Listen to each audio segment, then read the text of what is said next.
இப்போது புதிய அறிமுகம் ஆச்சி ஹோட்டல் சாம்பார் 50 கிராம் ரூபாய் 20 மட்டுமே.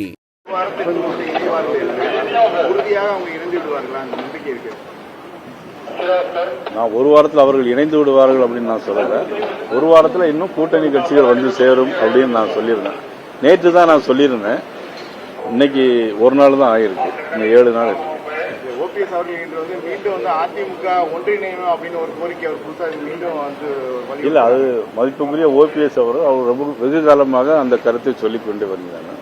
அதனுடைய அடிப்படையில் அவர் நேற்றும் இன்றும் அந்த கருத்தை வலியுறுத்தி இருக்கிறார்கள். அது பற்றி நான் இந்த கருத்தை நான் சொல்ல முடியாது.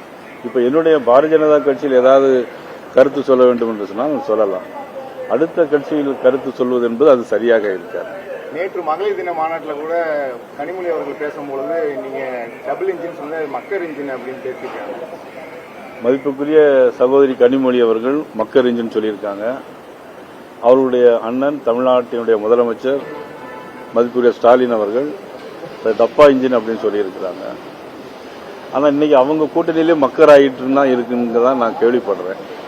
ஏன்னா காங்கிரஸ் கட்சியில் ஒரு மாதிரி சொல்லிட்டு இருக்காங்க. திமுக காங்கிரஸ் அது இருக்குமா, அது மக்கர் இன்ஜினா போகுமாங்கிறது தெரியாது. தேர்தல் முடிந்த பிறகு யார் மக்கர் இன்ஜின், யார் டப்பா இன்ஜின், எது வந்தே பாரத் இன்ஜின் அப்படிங்கறதெல்லாம் உங்களுக்கு நிச்சயமா தெரியும். ஜனநாயகம் மீண்டும் வந்து தனி நீதிபதிக்கு மாத்திக்காங்க. இப்படி மாறி மாறி ஒவ்வொரு நீதிமன்றமும் மாறிக்கிட்டே இல்ல, அது பற்றி நான் கருத்து சொல்ல முடியாது. ஏன்னா பராசக்தி படம் வந்தது உங்களுக்கு எல்லாம் தெரியும். அது யாருடைய படம் என்பதும் உங்களுக்கு தெரியும். அதாவது தேர்தல் ஆணையம் அல்லது என்போர்ஸ்மெண்ட் டைரக்டரேட் இதெல்லாம் ஒரு இண்டிபெண்டன்ட் பாடி. அதே மாதிரி சென்சார் போர்டு ஒரு இண்டிபெண்டன்ட் பாடி. அந்த படம் பார்த்தவங்களுக்கு மட்டும்தான் தெரியும் ஏன் கட் பண்ணியிருக்காங்க. பராசக்தியை ரிலீஸ் பண்ண அதுக்கு ஒருத்தரும் சொல்ல மாட்டேங்கிறீங்க.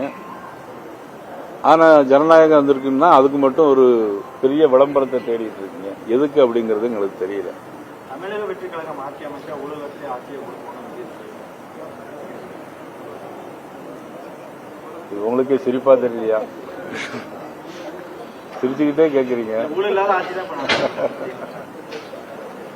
எவ்வளவு ஊழல் நடைபெற்று இருக்கிறது என்பதை மதிப்புக்குரிய அண்ணன் யூபிஎஸ் அவர்கள் கவர்னரை சந்தித்து அதற்கான ஆதாரங்கள் எல்லாம் கொடுத்திருக்கார். கிட்டத்தட்ட 4000 கோடி ரூபாய்க்கு மேல ஊழல் அப்படிங்கறத மதிப்புக்குரிய யூபிஎஸ் அவர்கள் கவர்னரை பார்த்து கொடுத்திருக்கிறார். 30 தொகுதியில போட்டியிட போறீங்கன்றாங்க. அதுக்கு மேல வருமா? பொறுத்திருந்து பார்ப்போம். இப்போது புதிய அறிமுகம் ஆச்சி ஹோட்டல் சாம்பார் 50 கிராம் ரூபாய் 20 மட்டுமே.